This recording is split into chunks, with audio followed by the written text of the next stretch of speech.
Yeah, because there he is. It's Mike Schwartz's birthday today. Happy birthday, Mike Oh, Schwartz. is it? Happy Happy Yeah. birthday. how Hey, old are you? Are you 200? 21. 100. 21. This is a big day for for all of us as we celebrate Mike's birthday. I wish we had a more cheery subject we were talking about today. This is not the one I would wish I'd like to be talking about something happy and fun. Sometimes, we dedicate our classes to people of blessed memory, and then sometimes we have a chance to celebrate with somebody on their birthday.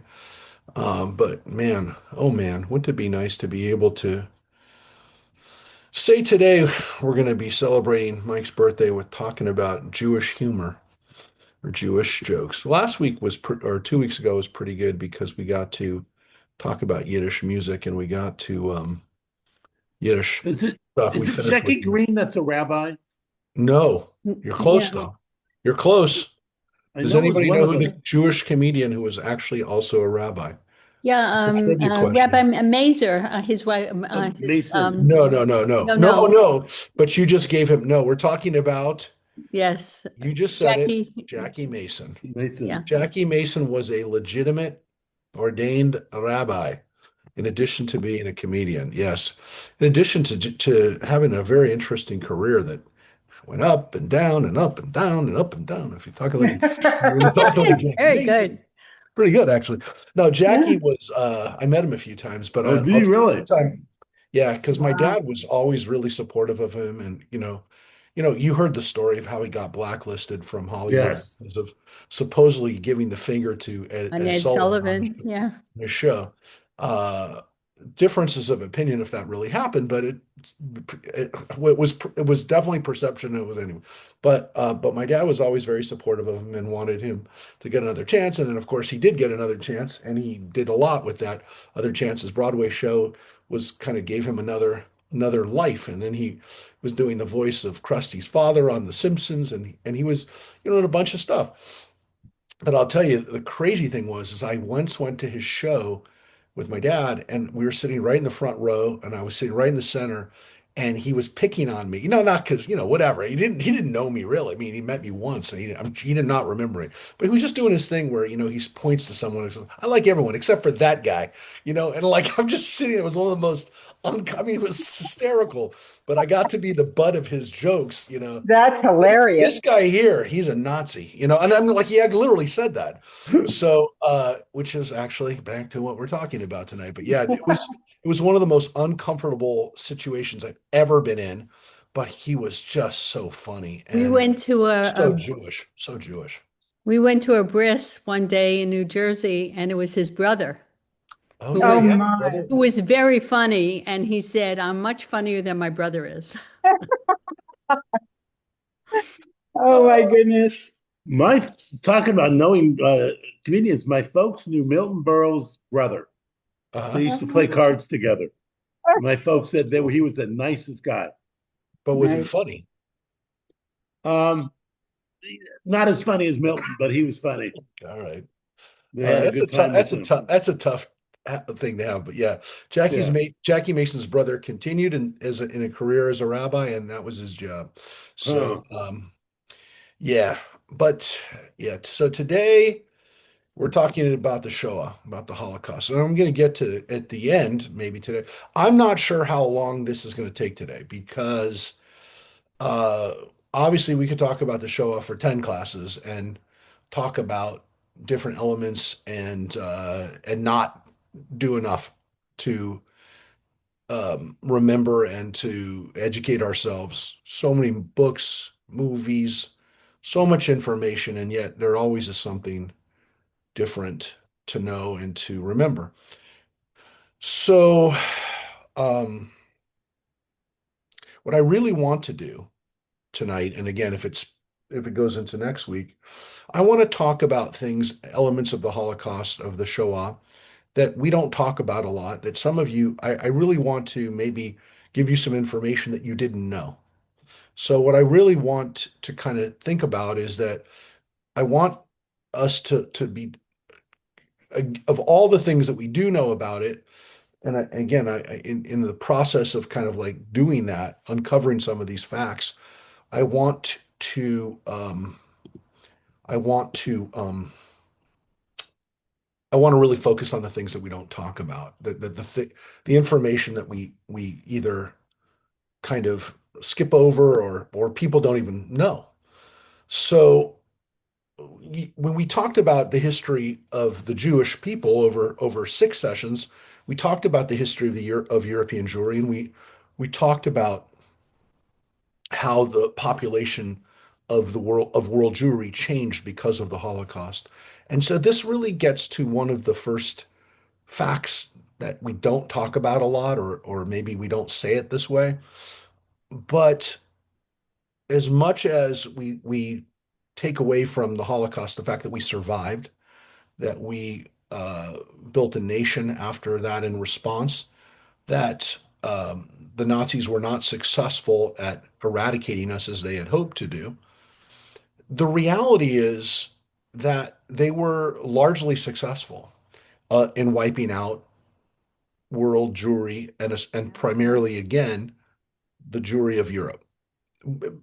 Because when we talk about the fact that we are survivors and that we could not be destroyed, we have to also be honest with the fact that European Jewry, primarily in the Central European areas, was was largely destroyed. It's so much so that when we talk about the murders of the Jews of Poland, and we zoom in on Poland, when we talk about the fact that almost 3 million Jews were murdered in Poland, we recognize that this is really 90% of the Polish Jewish community. So that when we talk about the Nazis and their plans for genocide, they were largely successful in wiping out the Polish Jewish community. Uh, if somebody told you that they had a goal and they achieved 90% of the goal, you would say they were effective. And the Jews that survived in Poland, the about 300,000 Jews from Poland, including people like Eddie Hirsch's mother, who just passed away a couple of years ago, Mina, who was the only one of her family who survived of the 5 people, her 2 sisters and her parents who were murdered. Of that family, where again 80% were murdered, she didn't go back to Poland. A few hundred Jews ended up living in Poland, after the war, largely because again they were murdered. Also, because we're going to talk about the anti-Semitism didn't end when the Holocaust ended. And then also, there were a lot of Jews who said, you know what, I don't want to live in a Soviet satellite country afterwards. And so, all of those reasons led to there being virtually no Jews. So, why 300,000 roughly, let's say, survived from Poland? They didn't survive in Poland. They live in the United States. They live in Israel. Yeah. They live in Argentina. They live in South America. Yeah. They live in South Africa. They live in Australia. They don't live in Poland. So again, when we look at these numbers and you look at the percentages, okay, they didn't kill everybody. They killed 90%, but it doesn't matter because the other people didn't go back. When we look at the countries where Jews were murdered, and again, think about the fact that, yeah, okay, so some Jews survived. But when you look at a country like Lithuania, again, part of this, what became part of the Soviet Union after the war, again, virtually every Jew was killed. So that's one of the things that we really need to wrap our heads around as we enter into this, is that when we talk about, look, we don't want to hand, we're going to finish maybe with this either today or next week, we don't hand Hitler posthumous victories. That's called the 614th commandment, according to the Jewish philosopher Emil Fackenheim. We don't hand Hitler posthumous victories. However, we don't need to, because the Nazis were successful enough as they were. We also need to, The numbers speak for themselves. yes, and we also need to talk about the fact that, and we are going to talk about it, the fact that we oftentimes say Hitler, we say the Nazis. We're also talking about literally millions of ordinary, everyday, run-of-the-mill citizens of these countries who participated in the murder, which is also important to know that many of the Jews that were murdered during the Holocaust were not murdered in concentration camps.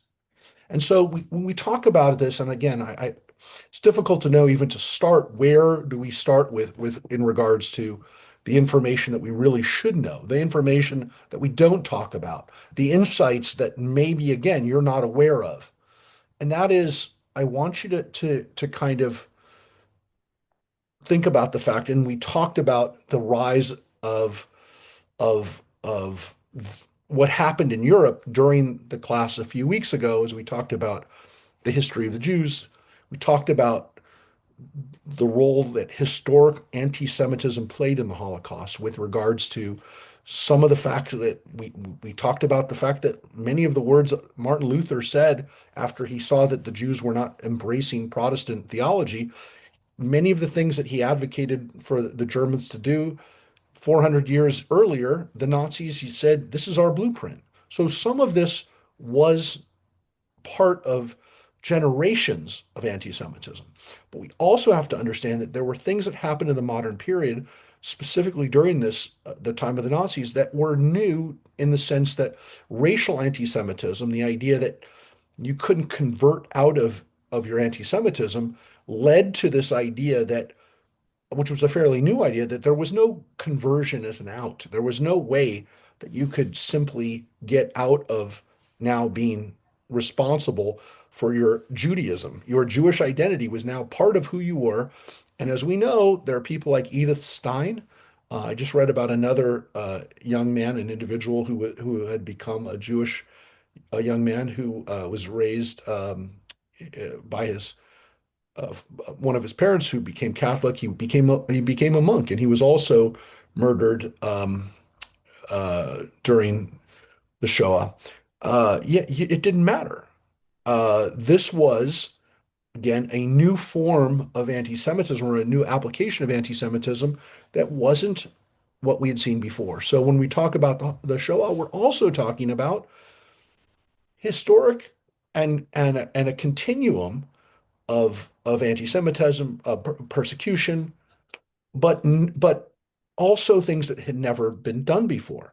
And so there's both this kind of issue with the Holocaust that we've seen this before, but also you've never seen this before.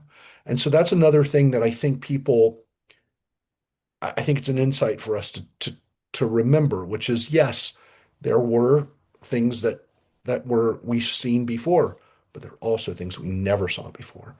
We also need to always remember that when we talk about the Shoah, that this was not inevitable. Because what we oftentimes forget, and it's not discussed, is that Hitler was elected, the Nazi plurality, the vote in 1933 that led to Hitler becoming essentially the vice president, and then when Nuremberg um, was essentially too sick to continue, when Hitler took over, the Nazis had won a plurality. Hindenburg was a candidate. Hindenburg was a candidate that was allowed to kind of run or be the leader of the German people at the time as a kind of a consolation to keep the country together. But once Hitler stepped in after Hindenburg was done, that allowed for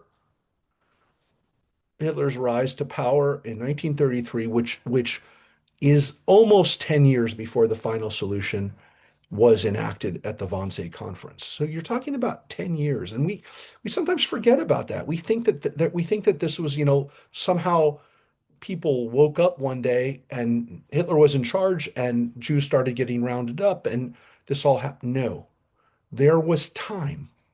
You have an escalation of of of what had happened from Hitler rising, being elected, to the Nuremberg laws, which were passed in 1935, which stripped Jews of power, of of economic security, of the ability to go to school, to have jobs in the country. The Nuremberg laws stripped the Jews of those rights, and of course define them racially now, not as a religion. The boycotts that took place during that time, it was all part of this rise, which again finally manifested itself in the actual pogroms, in the actual murder and destruction of Jewish property, and the burning of synagogues, and the arrest of 30,000 Jews at Kristallnacht, which was in 1938. So that marked a transition, but that's 5 years after Hitler was elected. That's another thing. Again, I mentioned it, but I want to hammer this home. Hitler was elected, not elected technically as the chancellor, but he was elected. His party won, the Nazi Party, the National Socialist Party, won the most seats in that election. Okay, so they cobbled together a government that didn't have Hitler initially as the leader. So yes, on one hand, you could say Hitler wasn't democratically elected as the chancellor, but in reality, he was. And and and it didn't take long for him to be able to take over the government, and then eventually, of course, to destroy the opposition, and to make sure that legislation like the Nuremberg laws were able to be passed. But Kristallnacht marked a shift, marked a change in the fact that now there was no longer simply going to be um, legislation and um, and marginalization of Jews, but actually physical attacks. That's what happened in Kristallnacht. That's why we commemorate Kristallnacht in November as as a holiday to some extent, as a commemoration, as a mark on our calendars, an anniversary of the shift to these attacks. But 5 years passed. Then we go into the Wannsee Conference, into the institution of ghettos and camps. This was a shift. Now, it was a shift, and we talked about it. And I know that, like, for example, Philip brought up the movie, the Wannsee Conference, which recreated the conversations that went on at the Wannsee Conference, which was in Germany, outside of Berlin, 1942. This was where the Nazis really articulated and implemented, under the authority of Eichmann, Adolf Eichmann, the final solution. That's when we really start to say that the final solution was put into effect as a we now have something that we can call the bureaucratic and organizational structure for the murder of Jews. That's 1942, which means another 4 years has elapsed between Kristallnacht and this. Now, part of what I'm saying here, obviously, is that if Hitler comes to power in 1933, Kristallnacht comes in 1938, the Wannsee Conference and the beginning of the death camps, the construction of the death camps, is 1942. That means 10 years elapsed from 1933 to 1942. That means there was a lot of time for something to be done. There was a lot of time for the world to step in and make sure that this kind of thing wouldn't happen. Which, of course, one of the things that I'm telling you is that the world did nothing. And that's one of the things that we don't talk about. One of the pieces of this story that's oftentimes omitted was, could this have stopped? Could the mass murder of Jews from 1942 to 1945 be stopped? And again, to some extent, it's a moot point. What difference does it make? Can we go back and change this? But I think it asks very important questions, which is, how much culpability did other countries have, including our own, including the United States? And this is something that we have to come to terms with. And I think it's important for us as Americans, and especially Americans who love our country, to say, you know what? This is something that is part of our history. And that when we ask ourselves, what role did the United States play in um, in the destruction of European Jewry, we have to say that they did nothing. Because, again, we don't talk about it a lot, but the Evian Conference, which was held in 1938, do people know what the Evian, you've heard, No. I mean, you've heard the word Evian because you've had the bottled water, right? Right. But you don't know that in that same place where that water comes from, one of the most important things that we don't talk about happened. Does anybody know what happened at Evian? I don't. I'm No. hoping somebody knows.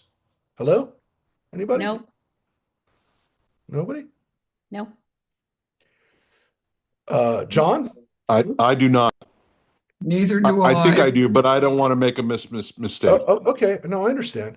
Because this is something that I've talked to John about a lot because he is somebody who, again, I would say has more insight to this. Well, I don't know if the right word is insight.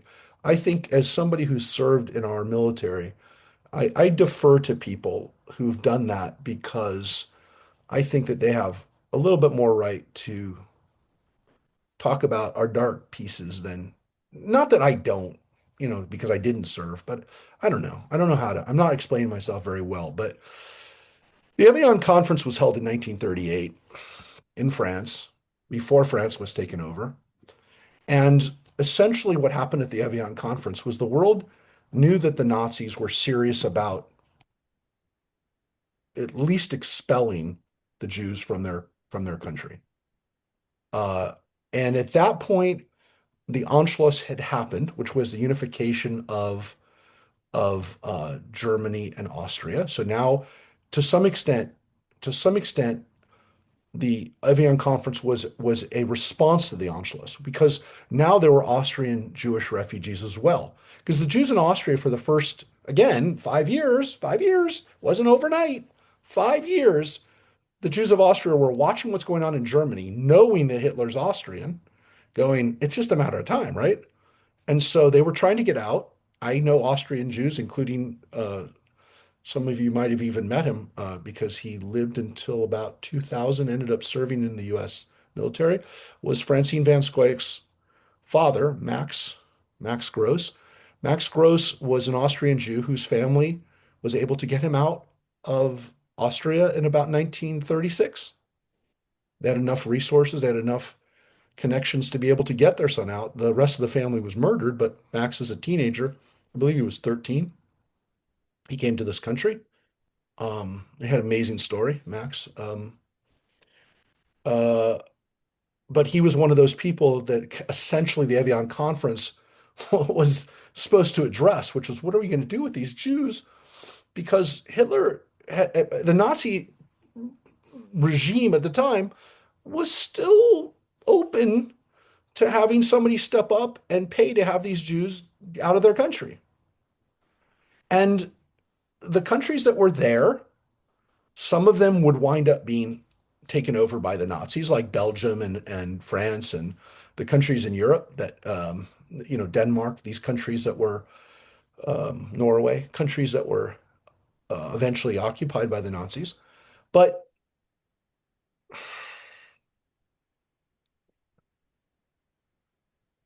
the countries that were far away from this, oh, and also the countries that never got invaded by the Nazis, Switzerland, Sweden, the countries that remained neutral.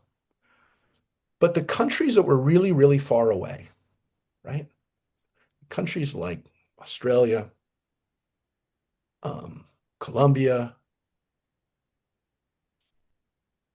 New Zealand, Mexico, those countries all had a chance to have Jewish refugees come to their country. Um, and you know what? None of them did. None of them did.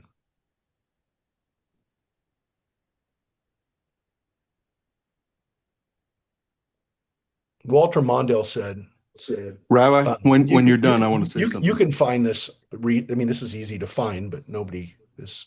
He said in '79, Mondale said, At stake at Evian were both human lives and the decency and self-respect of the civilized world.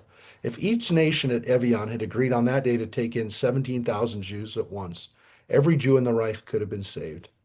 As one American observer wrote, it is heartbreaking to think of the desperate human beings waiting in suspense for what happens at Evian, but the question they underline is not simply humanitarian. It is a test of civilization. And the world failed. And it sent a message to the Nazis that nobody cares.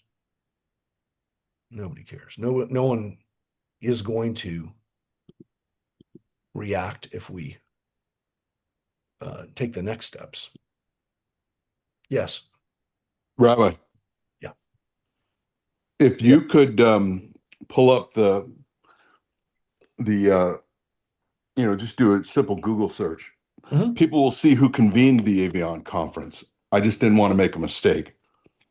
It was an immigration issue, and You could tell. I think I don't need to Google unless it. people have Everybody already knows. done it as you're speaking, they'll be very surprised who convened it. Just say it. I thought you were going to say it. Say it. FDR, Franklin Delano Roosevelt. He's the guy that did it. And listen, we're being recorded here, but you all need to do some research into this. That's all I can say. It's not he's not the guy that everybody thinks he is. That's all. And there's a lot of records to support it too. Yeah.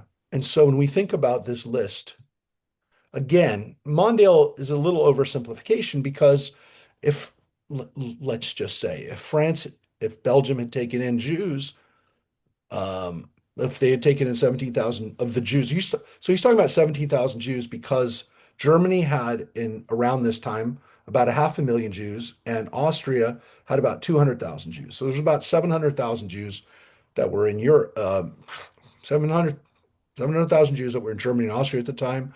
If those Jews had left Germany and Austria and gone to these other countries, some of those other countries would have been killed anyways. So and then they killed more Jews in those countries, right? So if the Jewish people had gone to, let's just say France, well, they could have just there would have been maybe 100,000 Jews that would have been cured, whatever.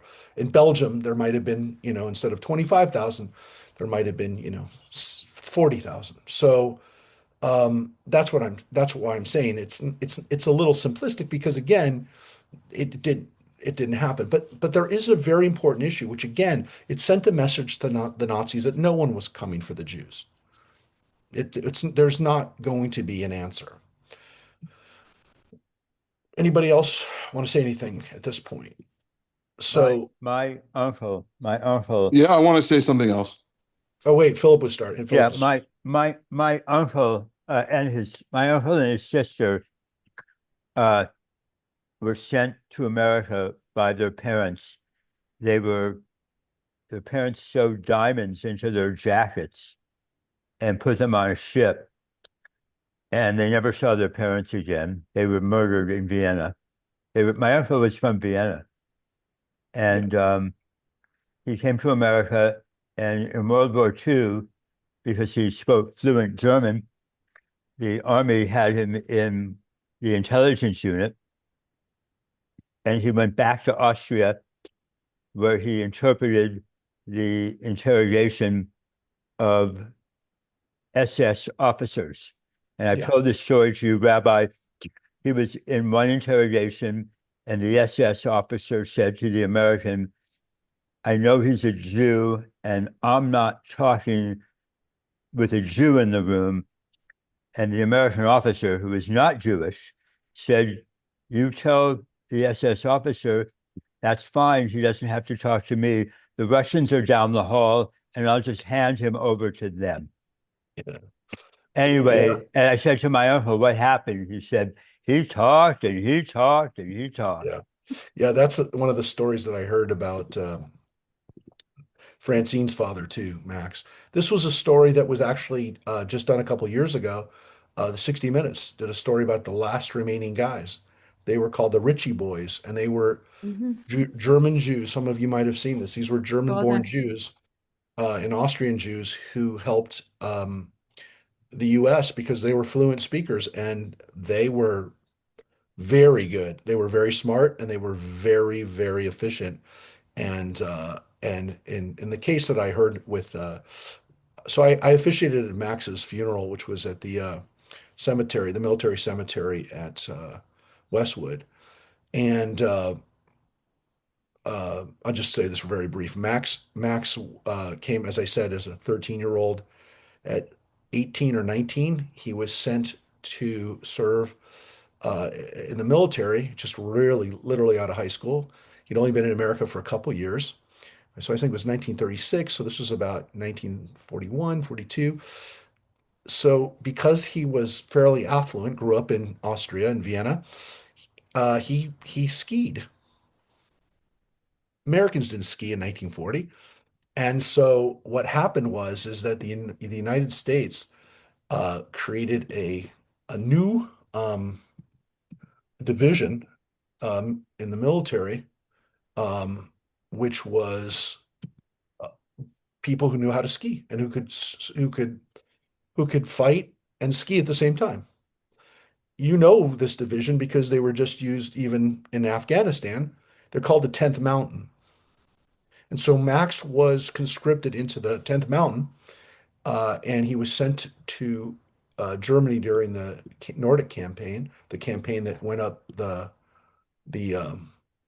went up Italy, and they were um, uh, one of the one of the people who served with him, who was still alive, told me that when they would capture the Nordic campaign that you can see in 1944, this was on D-Day. This is what Germany and Austria, this is what the Nazis had been able to do, my friends. This was what Europe looked like when we landed with the British, our allies landed in France, northern France in 1944. This is what it looked like. That was all under the Nazis.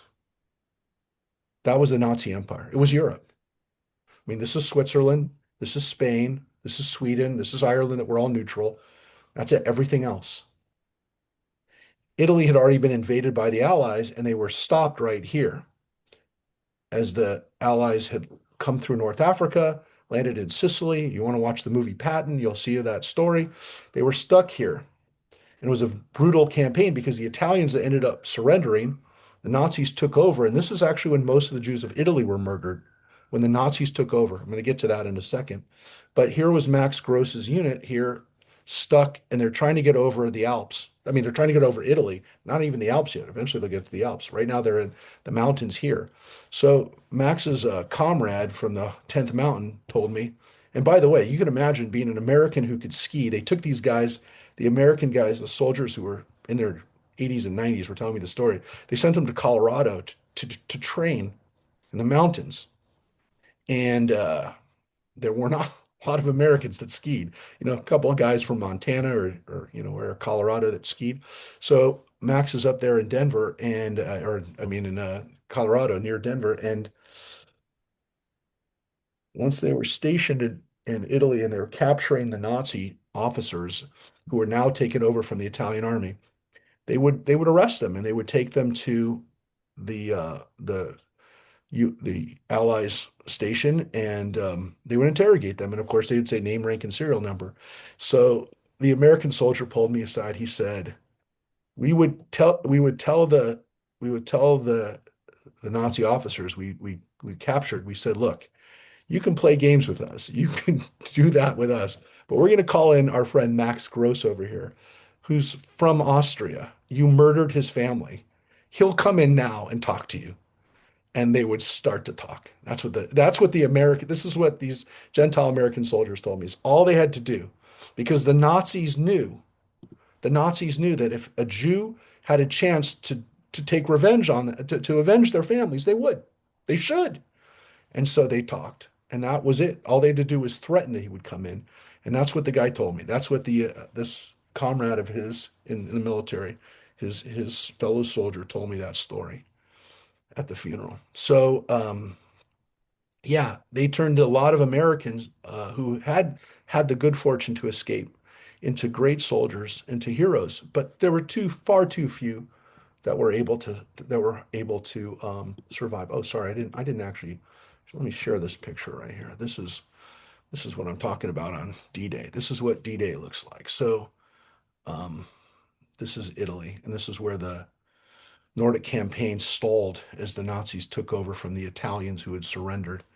But yeah, this was the only these were the only parts of Europe that were controlled by the Allies on D-Day. So you can imagine what it was like as a U.S. soldier landing here and stepping into that red. So yeah, these guys in 1944 were um, there to liberate Europe, but of course, when they came there by 1944, for are the purposes of what we're talking about today, it was too late because many of the Jews had been murdered. And how had they been murdered? They had been murdered by this point in concentration camps.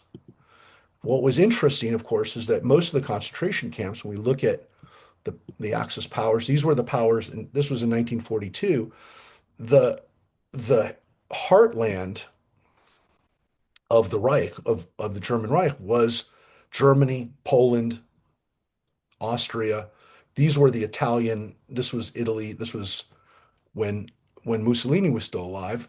But by this point, Hitler had also invaded um, much of what was Soviet Union and Ukraine and Lithuania, and also, of course, here France, Holland, and Belgium. These countries had all now had Jewish communities that fell under Nazi authority. And now the final solution, to some extent, was going to be a mass murder of Jews on a logistical level where, again, we have death camps that are built solely to murder people. So there's no work camps that were built at this point because the work camps were there to basically have Jews work slave labor.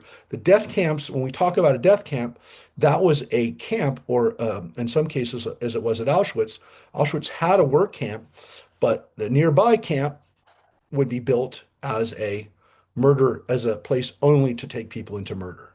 And so yes, while there were concentration camps where work was done, there were also concentration camps where the sole job of the people who were there morning, noon, and night was to murder, was to kill people, was to take people, gas them, and then burn their bodies. The only way that the amount of people who were killed in those last few years were killed that way. But what was also needs to be said, and it's one of the pieces that we don't talk about, was, as we said, there were many years that this could have been stopped.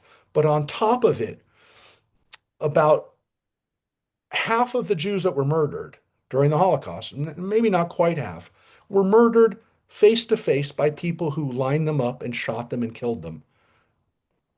So between 1.5 million and maybe 2 million Jews were rounded up by what we call the Einsatzgruppen, mobile death squads that went through Poland and Ukraine, Lithuania, primarily the eastern side of what became Greater Germany. And their job was to line up people and to murder them. So in places like Babi Yar here in Ukraine, 33,000 people, roughly, probably a little bit more, were murdered over the course of a weekend. So when people say, how did millions of Jews die? How are they murdered with that kind of efficiency?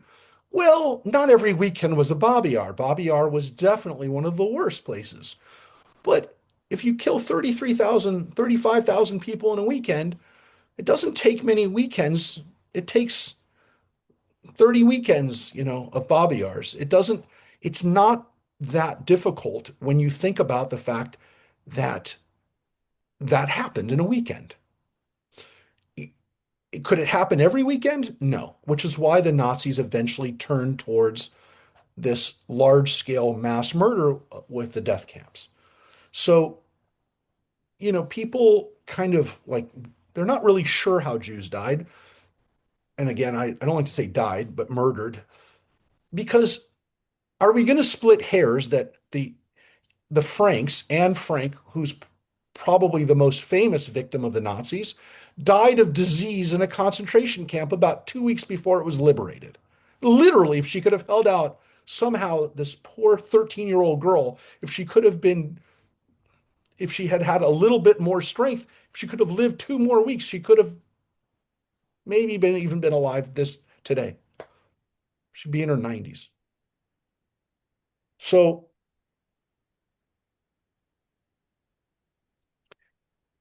some people were murdered by being rounded up. Some people were murdered by being taken into a gas chamber and gassed to death.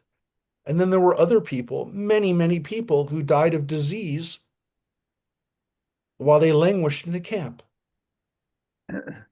They're not, I mean, do we look at one victim and another victim and say this person was murdered? No, they were all murdered. But again, these are all facets of this. Are they the most important part of the Holocaust? No, because at the end of the day, a person is murdered. But yes, when we talk about this, it does matter, because when we talk about industrial genocide, there's a part of this which doesn't seem possible, because the idea that people spent time manufacturing, creating infrastructures, sending these cases of Zyklon B gas to concentrate to do this, it's difficult to process that, because it seems so industrial. It seems so businesslike. But when someone stands face to face with somebody and murders them with a gun, shooting them at close range, there's a certain brutality to that where you go, well, this wasn't just someone signing off a paper who didn't have to see anything. These were people who, in some cases, had no issue shooting a child at point blank range. And these were not just Nazis. Many of the people who perpetrated this were regular, I would say the vast majority were men, middle-aged Germans, not necessarily, we have this idea that these are all Nazi, SS officers that were, especially evil and went to school to do this. These were people that were, used to work in a factory, or they were a farmer and were conscripted, and their job was to murder people on a daily basis. And in some cases, by the way, these people knew exactly what they were doing. They didn't, the Nazis weren't like, necessarily, giving people all the options that they could have when they were conscripted, right? Because they were conscripted, they were drafted. But in many of the cases, these people chose to do this. This was their choice. They were given the option, and many of them did not option out. They didn't opt out. They did it. So that's a difficult thing for us to consider, that again, 1.5 to 2 million of the Jews were murdered by people who lined them up and shot them, or brought them into a movie theater, like it happened to my great great grandmother, yeah, was taken into a movie theater in Poland and burned with about 200 other Jews in a movie theater, because they just didn't want to use up bullets. I I have a friend who's married to a older Hungarian Jew who was 8 years old when the Nazis came into Budapest. And this is right at the end of the war, because there were Jews in Hungary pretty much up until the end. Yeah. Yeah. And half of his family went to the Swiss embassy, half to the Swedish. I think he was at the Swedish embassy where he was protected, but the other part of his family was expelled from the Swiss embassy, and they were taken down to the Danube and shot. Oh, thousands of Jews just dumped into the Danube. Yeah, so we're going to get to that issue All right, too, which is I talked to uh, him. no, which is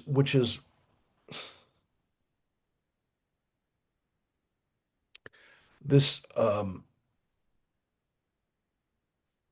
well, I mean, I think I don't know that I need to say much more about that, but before we get to this point that Philip just brought up, which is one of the other things that we don't talk about, I want to talk about another thing that we don't talk about as this was happening, as Jews were being rounded up, and as Jews were eventually um, also sent to the concentration camps, which again, one of the things that we talked about already, but this needs to be said. The Evian conference we said was held. This was not the end of the world knowing about what was going on within the Reich. We know for a fact that the Allies knew about the camps. There were reports. There's, some famous headlines from or stories. I wouldn't say they were headlines, but stories in the New York Times that talked about the fact that the organized murder of Jews was happening. There were protests, there were demonstrations in this country led by members of the Jewish community who were basically told, don't make noise. We need to have the country unified so that we can beat the Nazis in battle. And once we beat the Nazis, then the Jews will be saved. Which again, of course, gets to the issue, could the US have spent some of their military weaponry on destroying the infrastructure, primarily the trains that were taking Jews to their death, to their murder, even in the last days of the war? That gets to the point that Philip made. But yes, that's the argument that's been made. Yes, it didn't have to necessarily be a situation where they bombed everything, but could they have bombed the tracks and made it so that they couldn't get to the death camps? Right. Taking out the train tracks would have allowed that to happen. It didn't happen. Again, the argument was we need to bomb their military infrastructure. We have to bomb their weapons. We have to bomb their soldiers. We can't bomb and save Jewish lives. So that was the argument that was made, which again, many people said was not true. And even if the resources were limited, and again, you only have so many bombing runs you can run, the fact is that it wouldn't have taken a lot. The argument goes to at least slow down the industrialized bureaucracy of murdering Jews. So with that, and I promise we have to get to the other issue of what Philip said. Um, we sometimes also, as much as we sometimes don't talk about how wildly, murderously successful the Nazis were. We also forget that the idea that the Jews did not fight back is also not quite true, because we talk about the Warsaw Ghetto Uprising. A lot of people know about Warsaw Ghetto Uprising. The reality is there's over 100 other ghetto uprisings and opportunities that Jews took, in some cases knowing that they were going to die anyways, which happened with the Warsaw Ghetto Uprising, because the Warsaw Ghetto Uprising didn't happen until 1943, until way after there was any hope of really getting the Nazis out of Warsaw. But I want to tell you that there were over 100 other ghetto uprisings that we don't talk about. And so Jews did fight back. They had no weapons. They had no real help from even the partisans, and some of the people who were being armed as resistance. Uh, Jews were, or oftentimes, not getting any help. Some of those stories have been told, thankfully, in the last few years. The movie Defiance, which came out a few years ago, that starred Liv Schreiber and Daniel Craig, focused on the Belsky brothers. The last one, by the way, Aaron Belsky, just passed away about 2 years ago. They were amazing. These guys ran a whole partisan group, primarily Jews that were living in the forests, fighting the Nazis, and their story was not unique in the sense that there were other people in almost every country where there were Jews that were being rounded up, there were Jews that were trying to fight back. So it was terrible because they didn't get a lot of support, and it was in most cases hopeless in the sense that they were not going to be able to liberate their countries. But we don't talk about it. Israel, of course, was focused on that, and wanted those stories to be told, because the idea that Jews were led like sheep to the slaughter was contrary to the identity that Israel was trying to create. So Israel has worked hard to try to dispel that. Some people would say they've gone overboard, but uh, but at least they've done it. In the United States, it really wasn't something we talked a lot about. It was it was not a big part of like my Holocaust education as a young person. I knew about the Warsaw Ghetto Uprising. I knew that Jews were also involved in spiritual resistance. We would talk about that as kids, that Jews continued to practice Judaism in the camps, that they continued to observe holidays, that they wrote diaries, hid their diaries so that people would know their story. There were acts like that that were done, but there was also physical resistance, and the the holiday of Yom HaShoah in Israel is actually not just Yom HaShoah, the day of the Shoah. It's also Yom HaShoah. The full name is Yom HaShoah Shoah Ugvura, and resistance and strength.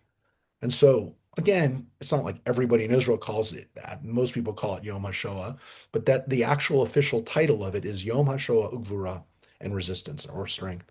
So Israel wanted to make sure that that was part of the consciousness of the day.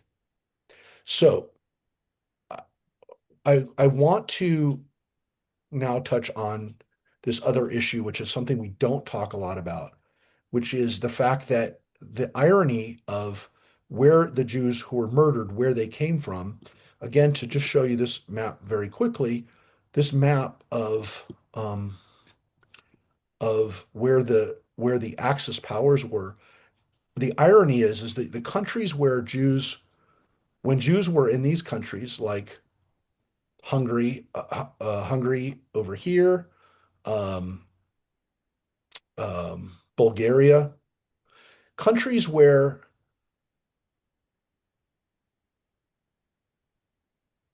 the Allies, they were not countries who had been allies of the Nazis. They were actually what we would call Axis states, right? Or puppet states. Those states actually did a better job of protecting their Jews than the countries that were invaded by the Nazis. And this is one of the cruel ironies of the Shoah, was that you had a better chance of surviving, for the most part, if you lived in a country that was not invaded by the Nazis. This is a crazy part of the history of and the statistics of the murder. So when you look at a country like Bulgaria, almost every Jew of Bulgaria survived. They were an Axis state. They were a country that was allied with the Nazis. If you look at a country, what's one of the biggest countries in Europe that was allied with the Nazis, of course, there's a little country here called Italy. Italy didn't have that many Jews before the war, but you can see the vast majority of their Jews survived. Mussolini protected the Jews. He wouldn't send them. Most of the Jews that were killed here were rounded up after, when I showed you that map, in 1944, when the northern part of Italy was controlled by the Nazis, not by Mussolini, but by the Nazis. That's when those Jews were rounded up and killed. The other really dark chapter of this, one of the countries where most of the Jewish community in the end was murdered, over 50% was murdered, was Hungary. But most of these Jews of Hungary, 300,000 Jews were murdered from Hungary, most of those Jews in the last few months of the war, literally in 1945. So we don't talk about this. It's not something that's processed by a lot of people, that the murder of Jews was most effective in countries that had been invaded by the Nazis, like Poland, versus the countries that had already been allied with Hitler and the Nazis. The reason that the Hungarian Jews were murdered was similar to what happened in Italy, which is that Hungary was able to maintain itself as a puppet state, as an Axis power, as part of the Nazi allies, And only when the Hungarian government fell and was absorbed and taken over by the Nazis were the Jews rounded up. And that happened just before the end of the war.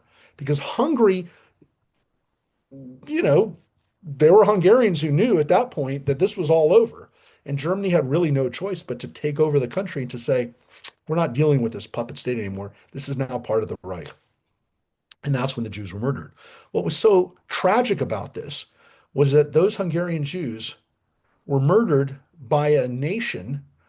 The Nazis at that point not only knew that they had to do what they had to do to keep Hungary, but that they did something which defies logic, which is that rather than evacuate their soldiers, rather than save their own people, they murdered the Jews of Hungary. They took the last ounces of their military resources, and they, rather than sending soldiers back to the fatherland to help defend their own wives and children, they sent soldiers, continued to send soldiers into Hungary to take Jews out by train and murder them at Right. Auschwitz. That defies logic, folks. That is an anti-Semitism. That is a hatred of Jews where you will literally sacrifice your own people. Yeah. The So, SS, according to the man I met, who eventually immigrated to the United States and became very, very successful on Wall Street. Incredibly intelligent guy. And then when his first wife died, he met the woman I knew who was substantially younger. He married her. Anyway, that's another story. But what he told me was that the SS abandoned the Wehrmacht, the German army, to the Russians. They would not let the German army retreat from Hungary, knowing that the Soviet Union was going to come in and kill all of them because they were using the trains to transport the Jews out to death camps. That's how insane it was. yeah. They were So, leaving their own men to yeah. die against So the Soviets. again, their own men, their own families. At a certain point, the Nazis saw the murder of the Jews as more important than defending their own country. Because at this point, they couldn't win. This is after the Battle of the Bulge. This is after the last major counteroffensive that the Germans could launch. The last time the Germans could actually launch anything other than essentially a retreat. That's when the Jews of Hungary were murdered, after the Battle of the Bulge. So this was a last act for the Nazis of defiance, was to murder Jews. It wasn't to save their own people. That's a fact. That's determined by what happened to the Jews in Hungary. So when people say that's why, first of all, people don't talk about it because it doesn't make sense. It's not rational. People can't explain it. You can't, from a military standpoint, explain this. And it doesn't fit into any narrative because what is the narrative that you can tell somebody that anti-Semitism is so pernicious, it's so deep for some people? And of course, again, this is one of the modern things that we've seen. This is one of the modern consequences that we've seen, is that anti-Semitism defies logic. It defies people's own comprehension in their own minds, because if you're willing to have your children possibly be overrun by by the Soviets, but yet you want to kill a Jew in that moment, you can't explain that. You can't explain that rationally. So people choose not to. This this gets to another one of these, again, weird things that you don't know. So when we look at this, when we look at these numbers, and we think about the again, the vast majority of Jews that were murdered and have no families to remember them. There's no record of them other than what Yad Vashem does in Israel to try to make sure that at least their name is kept. There's a strange fact here, and I saw it play out once at our temple. That's the percentage of Jews were murdered in Germany. This is the percentage of Jews that were murdered in Austria. About a third. 90% of the Jews of Poland were murdered. Half the Jews of Hungary, over half the Jews of Hungary were murdered. Over 50% were murdered. Again, closer to 70% of the Jews of the Czech Republic were murdered. Do you understand my point here? There's a difference between what happened to the Jews of Germany and Austria, even when it came to survival. You had a higher chance of surviving if you were a Jew in Germany than you were if you were a Jew from Poland. Can I just say one last thing? Yeah. My sure. the man I met in Boulder, Colorado, the Hungarian Jew, his cousin was the man who identified the leader of the Hungarian Nazi Aerocross Party. Mhm. He identified him, and in Austria, because he had been captured by American troops in Austria. So this man's cousin identified him. The Americans said, well, there's a law at that time that said you had to be tried in the place where you committed your alleged crimes. Well, that was Budapest. So they sent him back to Hungary.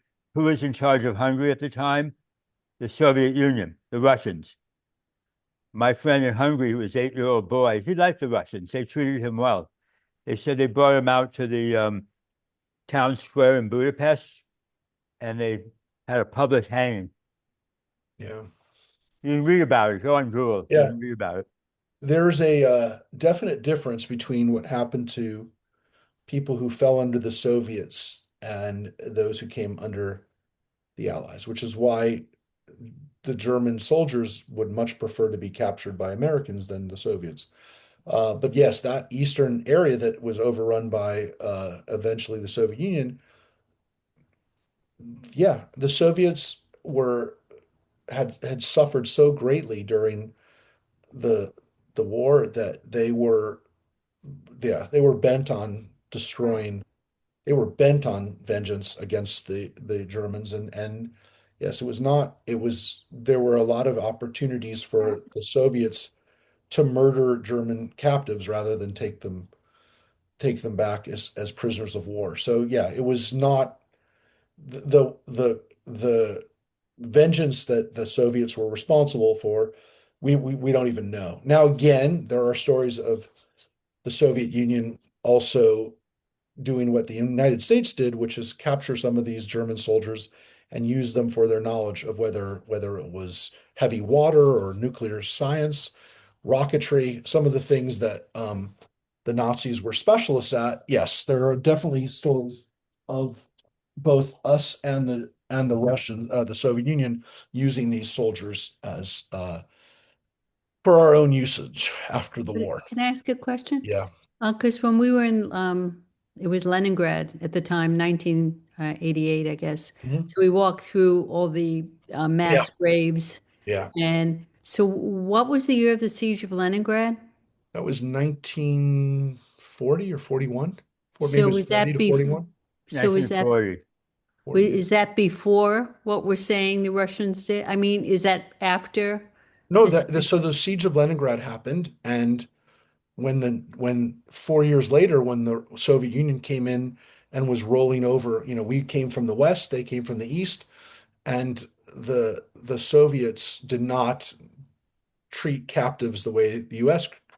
Look, for the most part, we fought against the Germans as in a war that we fought in a war where, for the most part, from the time that we landed at Normandy, except for the Battle of the Bulge, for much of the next year or so. Remember that Normandy wasn't until 1944. Most Americans didn't really fight against Germans for most of the war. Um, that's already a problem, but I don't want to, I don't want to belabor the point, but we did not fight the Germans. I'm going to just tell you another fact that we don't talk about. The United States declared war on Japan after Pearl Harbor. You all know that. Day that will live in infamy, right? We declared war on Japan after that. We had a different feeling in the United States about the Japanese. Most of us, even those of us who were alive during this period, we don't focus on the fact that our contempt for the Japanese was much higher than our contempt for the Germans. First of all, the Germans looked a lot like us. There are a lot of Americans who have German ancestry. We have many cases of the United States citizens who were spying for Germany during World War II. We have virtually no cases of Japanese Americans that were spying for Japan during World War II, yet we threw them in concentration camps. Did So you Was it- listen? I'm sorry. Did you listen to Rachel Maddow's Burn Order? no, but I know, I That's know the about whole thing of it. Yeah. her. Yeah, I know. I mean, I saw her talk about it, but I want you to know that we did not declare war on Germany first. They declared war on us after we declared war on Japan. And then once they declared war on us, we declared war on them. It was, again, it's the rules of engagement, the rules of war. But for the most part, the United States, when they arrested German soldiers, for the most part, didn't go on a rampage with them the way the Soviet Union did. When Soviet soldiers captured these people, they had their own families murdered by them, or they barely survived the siege of Leningrad, and so they hated them. They really, really hated them. Again, that didn't mean that they didn't help some of the Nazi scientists survive, but for the most part, they killed them. So there was a difference. And again, I want to get to this major difference, which is as we look at these numbers, if you were a Jew from Western countries in Europe, Western European countries, you had a much higher chance of surviving than you did if you were from one of the Eastern countries, namely, again, Hungary, Czech Republic, those countries that are on the other side of Germany. Those countries, it wasn't just because the Soviet Union came in, it was because those countries were ones that primarily were invaded by the Nazis, or they were had histories of anti-Semitism. And in the cases of someplace like Ukraine, the Ukrainian puppet regime that was established, or the Croatian puppet regime that was established by the Nazis, in some cases, was very likely to cooperate with the Nazis in murder. The interesting thing again is it's the dynamic. What I'm telling you is the dynamic of being a country that was invaded by the Nazis, and then the Nazis took the time to establish a puppet regime there. The countries that like said, "Hey, we're on your side from the beginning," like Italy, like Bulgaria, those Jews were for the most part safe. So it's a really weird factor. But again, it's compounded by the fact that the Jews of Western Europe, many of them got out. Many of them got out, not just to the United States, but oftentimes, if they had a family member or had the resources, they came to a place like Dominican Republic, or they found a way to get to South Africa.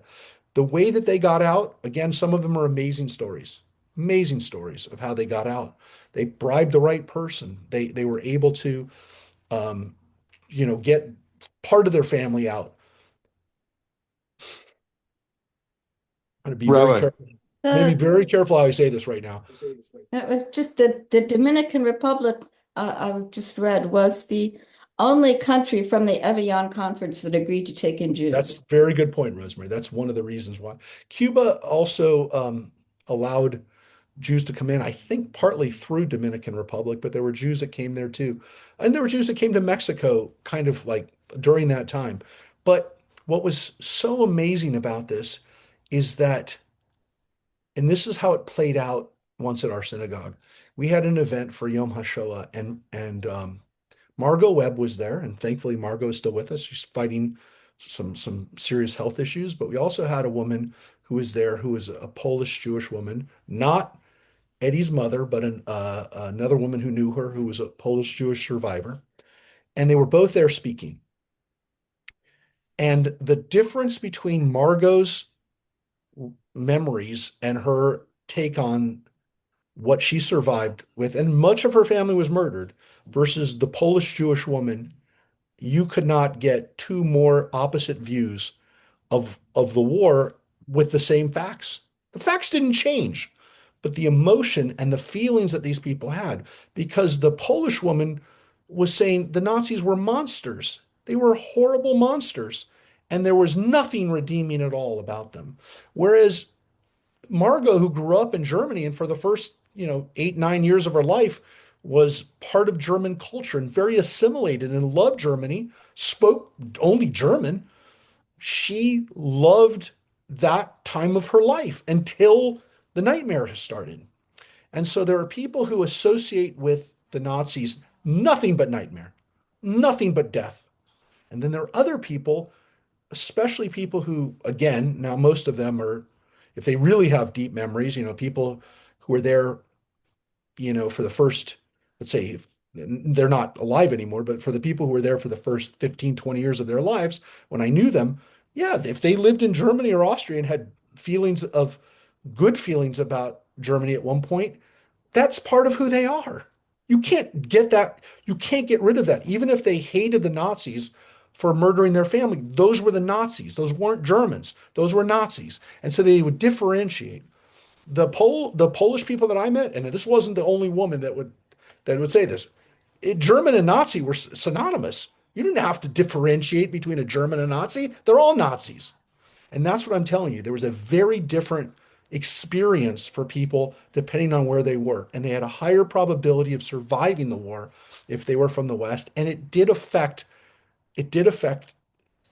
not only their chances for survival, but the way they contextualized the experience of the Holocaust. I was at And the so, temple that night. so you remember it, right? Mhm. I thought I was going to have to pull these two women apart because the Polish woman didn't want to hear anything positive about the Germans.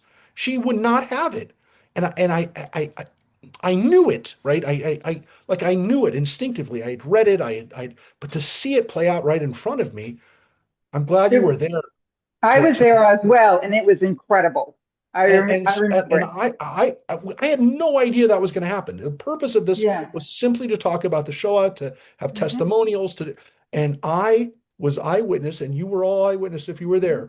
You saw this dynamic play out, and this, look, it's not talked about a lot. Again, it's one of those factors why we're talking about it tonight. But I want to tell you something. It's a very important factor, and it's one that has shaped the way we tell stories about the Holocaust. And it's important for you to know that it exists. It's important for you to know that this happened, that there are different ways for people to understand what had happened. And I will tell you, I've been to Germany several times. I was a kid when I was a kid growing up, I said I'm never going to Germany. And I still, have mixed feelings about German products and things like that. But I finally went to Germany when I was in rabbinical school, and my eyes were opened up to the fact that the German people have worked very hard, many of them, Yes. to come to terms with the Holocaust, to understand, and I understand the I understand it in a slightly different way from the standpoint of not every German, was responsible. And even those Germans who have family members who were responsible have tried to come to terms and really to be apologetic for what's happened. It's a very interesting situation that, it's one of the reasons why we're going again to Europe this trip. And again, this is not a commercial for the trip, but I will say if you can be there with us, we're starting in Berlin and we're of course finishing in Poland. And while the trip is not just about the Shoah, it is the background, right? It is part of the whole story. And I want you to see what happened in Germany before the war to some extent. And I also want you to see and I want you to meet Germans who are working at the Jewish Museum in Berlin, who are working in the synagogues, who are trying to figure out how to, and you will meet them on this trip. You will meet Germans who are not Jewish, who have no Jewish family members, who are trying to reclaim Jewish identity in the Weimar Republic, who are trying to remind people that Berlin had a wonderful Jewish cultural center up until the Nazis. And the Nazis did their best to try to destroy it. But there's a part of Berlin that is now understanding within Berlin where they're celebrating that period of time when Jews were taking leadership in music and culture, food, and were doing amazing things until the Nazis destroyed it. And there are the way the Germans have somehow now come to terms with it is that the Nazis didn't just kill and were not just responsible for destroying German lives, but also German possibilities and German culture. And what could Germany have been if it didn't take this direction away from what they believe is a Germany that had tremendous potential? And it did. My friends, Germany in 1933 in many ways was more advanced than the United States. I mean, you forget Albert Einstein was working in Germany. He was developing his theories. He was working with scientists, collaborating with people in Germany. Would Germany have had not only a nuclear weapon, but what kind of technology would Germany have had if that didn't leave? If that wasn't again one of the legacies that we have when we talk about what was murdered there, a potential for Germany to be a great nation. And again, there's parts of it, and there's elements of Germany that are fascinating, that you see the potential that they still have, the leadership that they still have to some extent in Europe, which by the way, some Europeans are scared of. But there also is this very real feeling that Germany was taken hostage, and the cultural potential, the scientific potential, the potential of Germany being what maybe really a rival of the United States today if it hadn't happened. That's part of the story too. Wasn't Oppenheimer studying in Germany? His family was originally from I think from Austria, actually. He was obviously Yeah. Jewish too, but he I was mean, already he was in the United States. He was but US. many of the top scientific Yeah.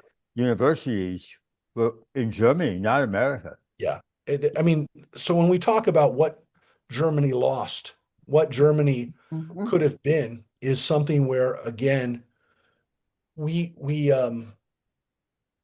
it's one of the things I want you to see. And so if you can be with us on this trip in June, we'd love for you to be there. And it's part of the story. It's part of not just the Shoah, but what was lost and what is to some extent being rediscovered and recontextualized and being retold, bless you, as part of the story of what's going on in Germany today.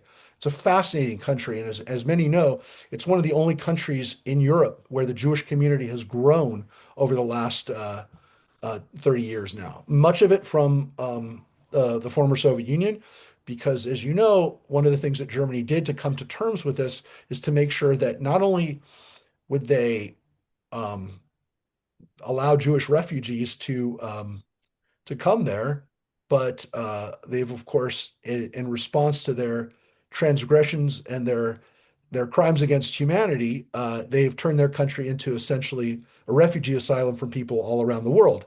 And some of the Germans have told me that the irony of the fact that in their penance to the Jewish community, they've brought in hundreds of thousands of people from the Middle East who hate Jews has not been lost on them because they've been working very hard for the last 75 years to try to institutionalize anti-Nazism. And, you can be arrested in Germany for displaying a swastika. That won't happen in the United States, my friends. You can put a swastika right in front of your house and no one, I mean, someone would probably say something to you, but the police won't. In Germany, you'll be arrested for that.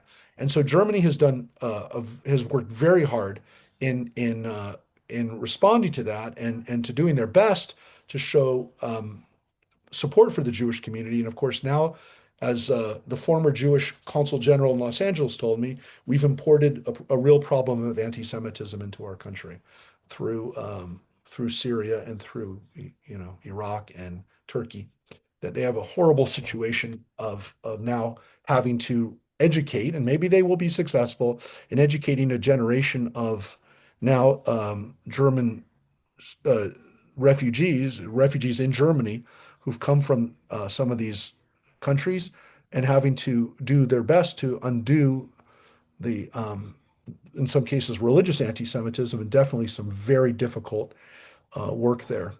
Um, I don't know. I don't know what's going to happen, but I can tell you that the Germans are serious about it. They will not, um, they have not given up on the fact that they know that they have a responsibility to fight the anti-Semitism that they've imported. What about the So, ADF? look, the rise of the German right, they also know is to some extent because of the refugees that they've brought in. And so they're trying to figure out how to do that. Germany does not want to abandon, the liberal democracy that they've built. And so they're definitely tilting back and forth on this. And the Jewish community, to some extent, does feel like they're caught in the middle. But here's what I will tell you. Most of the German, and we'll meet German Jews on our trip, and you can talk to them. Most of them will tell you that they feel safe in Germany, that they're not worried about their safety. But, and by the way, I mean, I'm worried about my wife's family in England. There's been 3 attacks on British Jews in the last week. Did you know that? The synagogue, the Reformed synagogue in Finchley, that's half a mile from where her parents live, was firebombed last week. The synagogue in Kenton, in London, was I'm worried also about attacked. safety here. Yeah. Well, yeah, I will tell you, Jews in England are really at edge right on ease right now. So I will tell you that most German Jews today feel like this is a crisis uh, that is going on worldwide. And so I'm not saying it makes them feel better about it. They don't feel better about it, but they understand that it's not like, it's safer, in England. So or to John's point, do they feel safer in the United States? But I did want to get to this point about not all victims of the Shoah experience it the same way or view it the same way. Again, I also think that adults who survived the war, who we've lost, who in some ways we lost them uh, based on their ages, that we lost them 20 years ago. The people that we see today, the survivors, many of them are very young, right? And you just saw maybe the 60 Minutes story where they talked about these crazy stories of these 3 women who had babies. They interviewed their children of babies that were born in the camps, literally just before they got liberated. But for the most part, and they're the youngest. It was called they were the youngest survivors. This was like a couple months ago on 60 Minutes. But um, and by the way, for the most part, as Dara Horn writes in her book, people love dead Jews. The Holocaust is still, for the most part, something that you can talk about. And when you talk about Jews, but even there, we're starting to see some interesting. Um, you're starting to see even that break right now, and that's the last thing I want to talk about today, which is the fact that there are pieces of this puzzle of the Shoah that are still happening for us. Obviously, there's generational trauma, and we can talk to survivors, the children of survivors, who have a story to tell as well about what it was like to be raised by parents who were survivors. Again, adult, who survived maybe in their late teens or 20s and had a different view of it than the last people who are alive today who are, I mean, Margot Webb is 97 years old and she was, 11 when she left the country. So that you're talking to somebody who has childhood memories.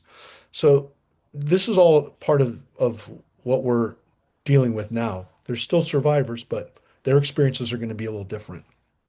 But when we talk about the legacy and what still happens, look, one of the most important things that we talk about today, and we're more conscious of it, is the language that we use. I usually try to use the word Shoah instead of Holocaust. Is it the end of the world? Absolutely not. If people use the word Holocaust, the word Holocaust is based on a Greek word. It means burnt offering, a burnt offering. And you'll see the word Holocaust even in some translations of the Bible, because when the Bible talks about these burnt offerings that were made, if it was a whole burnt offering, it'll sometimes use the word Holocaust offering, which are like, Holocaust? What? So the reason is that the word cost, like, in in when you see that word, you meaning, burned, when something's burned, it wasn't, the word was initially used, the word the Holocaust was used because of the association with the ovens and the fact that Jews were burned and were essentially, again, left. There was not even their bodies were left. There was a power to that. But there's also this issue that, again, even though that's the name that will always be part of it, the Jewish community felt there should really be a name for it. That's our name for it. And so Shoah was used. I said in Israel, it's called Yom HaShoah Ugvura, but the first part, Shoah, means literally catastrophe in Hebrew. It means disaster, catastrophe. So that's the word that I try to use because it's our word, by the way. It's a Hebrew word. But it's almost never. I never thought this would happen. I never thought this would happen. But what happened with the words of the Holocaust, or the Shoah, is of course what's happened in the last few years with regards to the word genocide. Because whether you use the word Holocaust or Shoah, the word genocide has now become so frequently used and obviously used in conjunction with Israel, because again, the idea that the Jews have now perpetrated genocide is is the most it's the most egregious use of words that are associated with the Holocaust. Because again, the Holocaust was not the only example of genocide, but when we talk about the rounding up of a people to be murdered again, that's not what happened in Gaza. And so it is offensive to me. And I go even a step further. I don't like appropriation of any of the words with regards to the Holocaust to be used. I don't like it when we do it. I don't like it when other people do it, and I call it out, and I don't like it. I didn't even like it when Jews, and we saw some of this, and Philip and John were with us in Israel. I didn't like it when our tour guide, who was an Israeli, called Hamas Nazis. I didn't like it, and I really didn't like it, and I didn't say anything to him in front of everybody, but I did say something to him privately. Now look. From the standpoint of the fact that Hamas tried to murder as many Jews as they could, including children and women, in that way, it was very much like what the Nazis perpetrated. I get it. I understand it. But to me, the Shoah, the Holocaust, and again, to use the word Nazi is so particular to one thing that I really didn't like it. And by the way, we can make the argument Hamas knew that they couldn't win. They knew that most of those people who went out that day on October 7th knew that it was a suicide mission. They left knowing that they were going to be martyrs. They left knowing they were going to die. But to kill a Jew was more important to them that day than to live. So in that way, they were very much like the Nazis. I describe it as I get it, but I really don't like the appropriation of that terminology for anything. Anything. And so I don't like it when Jews do it. I don't like it when Gentiles do it. And some people know. I'm going to finish today with one example of what happened when that happened. And I have no issue when somebody uses the term Nazi that I will call them out on it. And this was what happened, of course, when our congressman. Now, this happened this was 4 years ago. Now, for those who were there, this was a pretty wild thing. Now, what happened, to refresh your memory, was that, and here's the line that he actually used. He said, what Garcia had said was, he said, and it talked about other people who had also done and made comments. I think it's right here. Here, referring to the FBI search for classified documents, Garcia accused the Biden administration of what we call the deep state of weaponizing federal agencies for political purposes. Well, I'm not going to comment on that. That's unfortunately become pretty typical now.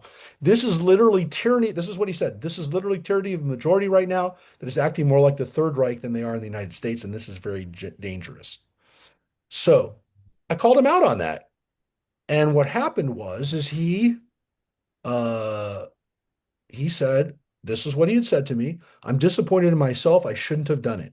That was his quote, what he told me.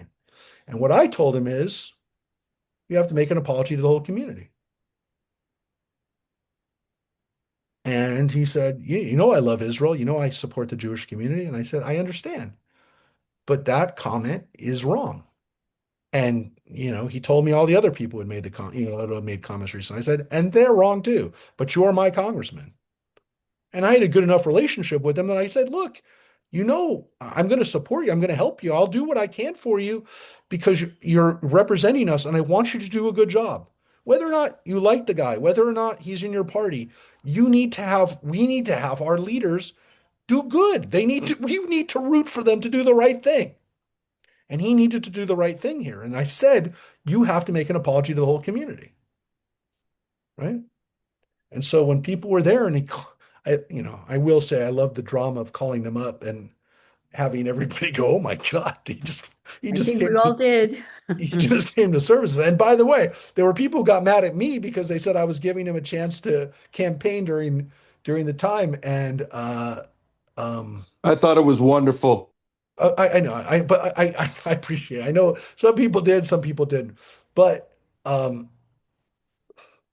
had to be done. I felt it had to be done. Now, the guy who wrote this article, by the way, this guy, Mark Barabak, is very liberal. And so he ended the article by saying, again,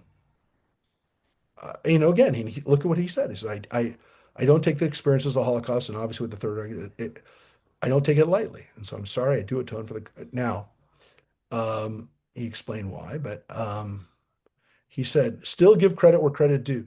Garcia owned up to the ludicrous and boneheaded remark, apologized, and did it in a way that suggested his humility and sincerity. Of course, he had to get a dig in here, which basically said he's not doing what he should do for democracy.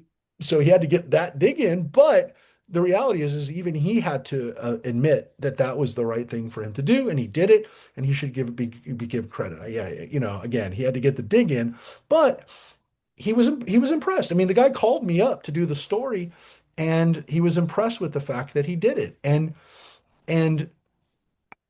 I did it because I have such a visceral reaction to when people talk about the Nazis inappropriately and use terms like genocide inappropriately. I'm sorry, I'm not I'm not going to back down on it. And if people, and I know when they're doing it, sometimes I know you're going to say, hey, look, they didn't mean it. They didn't do. I don't care.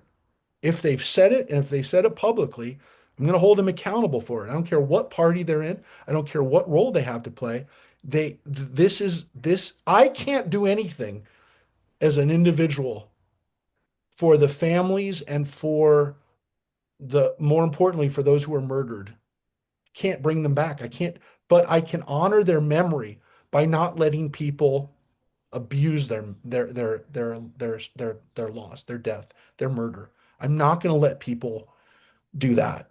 And so I will call that out every time I see it. I think we all need to be very careful when we use terms like call somebody a Nazi or throw those kind of terms out. We have to be very careful, and I think we should hold ourselves accountable for it. I think it's actually even worse when we say it. And however you feel about the war in Gaza and however you feel about what's happened there, I really caution you against using the word genocide, because what happens is it becomes a way for people to diminish what happened during the Holocaust. And I use a different word, use another word. Again, I know there are other genocides, but we know, folks, that people are not, when they use the word genocide, what comes into their mind is not Rwanda. It's Auschwitz. It's not, and it should be, because the first time the word was ever used, by the way, was used for the Armenian genocide. But that's not what they're saying. Because again, when 99% of the people that were murdered but by the Nazis and their allies, 99% of them were innocent civilians. Why I say 99%? Because yeah, there was a Warsaw Ghetto uprising.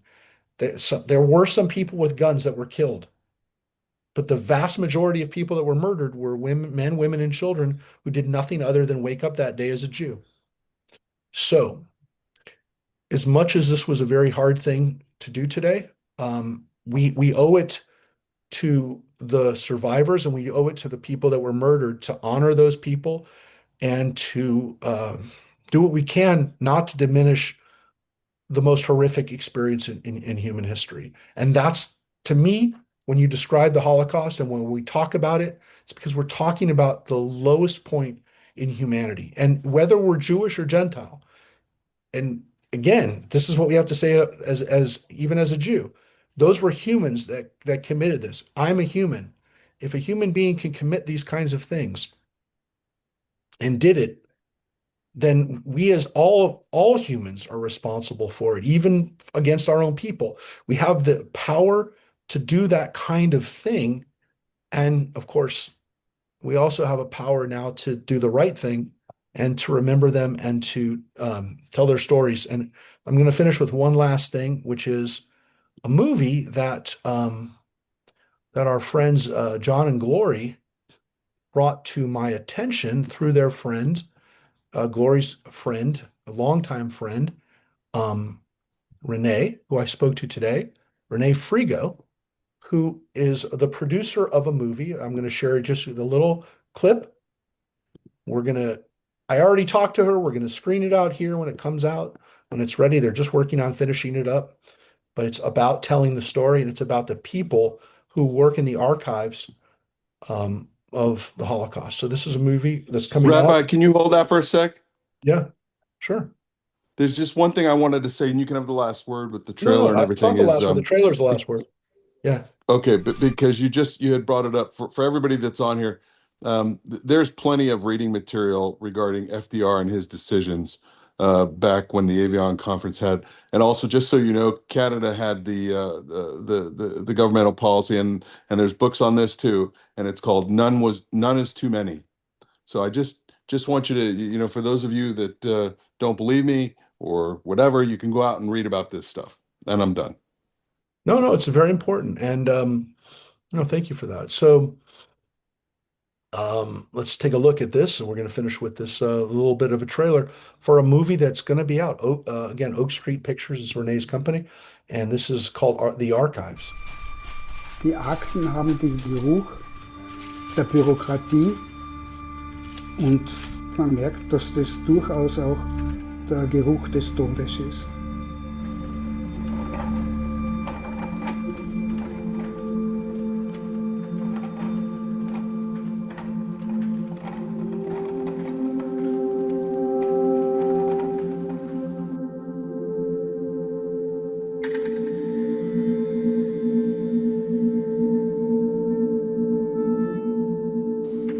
Sabe quem é essa aqui?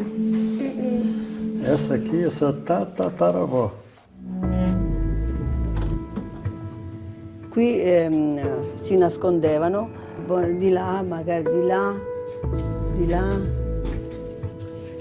Man liest ja auch ganz oft Beleidigungen, antisemitische Zuschreibungen. Hier muss man natürlich immer sagen, das ist aus den Augen der Nazis.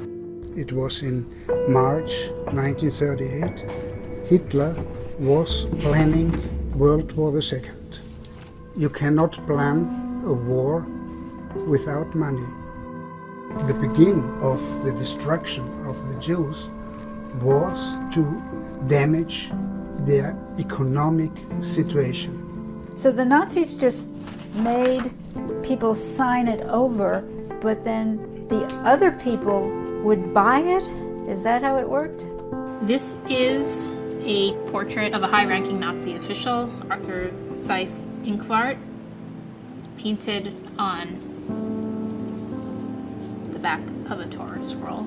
It was not enough to murder Jews, but to also destroy Jewish culture, Jewish ritual texts. But if we threw this away, we would have no evidence that this happened. Right? Man möchte diese Dokumente wirklich gern den Menschen zeigen, die ständig unter meine Videos schreiben, der Sieger schreibt die Geschichte, denn es gibt Archive, die haben Tonnen von solchen Dokumenten, wo eben schwarz auf weiß dokumentiert wurde, wo, wie Menschen an welchem Tag ermordet wurden. The originals are always extremely important, especially in a time where survivors are dying. It's the source of truth. I mean, it's unreplaceable. There are times where you're unprepared and things get to you.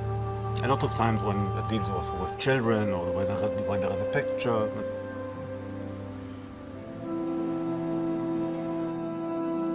The paper and the memoirs and the letters from the time, the diaries from the time. We always say here, you know, we always have them. And even if people say they don't exist or this didn't really happen, I mean, we have the evidence. The archival material is not easy to find. For some communities, the only thing which is left, which is a stone archive, is the cemetery. We are preserving the past, and we are offering tools for those who want to explore the world.